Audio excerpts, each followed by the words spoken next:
สบายดีเด้อเอฟซีทุกคนล้นเลยเนาะที่ไม่ได้เข้าป่าเนาะวันนี้กลับมาเข้าป่า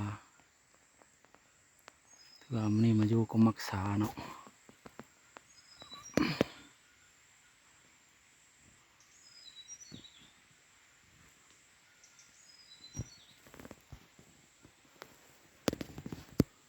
ทำมาหัวจริงไปอะไรประมาณ7-8 ตัวนี่เนาะนกกดปืนตัวหนึ่งเนาะถือว่านกตลกถือว่าอะไรยิ่ง2 ตัวเนาะนกนี้เนาะแต่ว่าตัวหนึงชอบเห็นเนาะเห็นแต่เลือนมากับปืนผู้ใจคือเก่าเนาะเฟกเตอร์คือเก่าพี่จะก็ลองติดตามไปเบิ่งว่าจะมีตัวหอกตัวนกเข้ามาเปล่า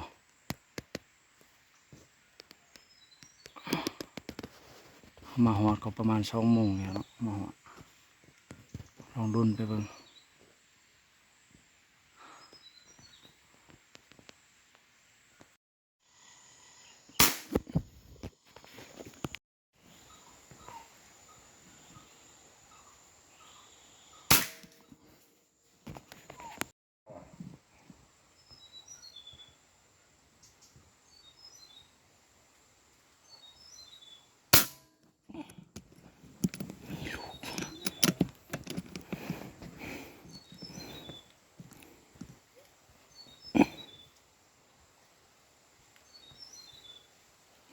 ลมขึ้น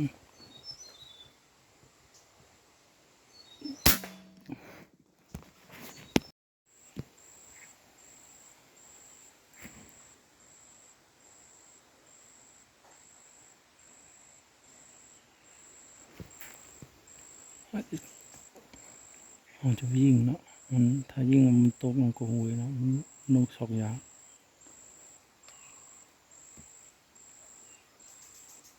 มันวิ่งขึ้นมาคาเต็งจริงๆเนาะตัว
เนาะถือว่าสรุปผลงานมื้อนี้ถือว่าซ้ำนี้ก็ถือว่าโอเคอยู่เนาะอยู่หอกถือว่าบ่มีสโตเนาะถือว่าอยู่หอกมีตัวเริ่มมาเนาะได้แต่นกได้แต่พอดีได้20ตัวเนาะพอได้กินอยู่ คลิปนี้จะขอจบลงเพียงซ้ำนี้เนาะขอขอบใจเด้อ FC ทุกคนที่เข้ามารับชมและติดตาม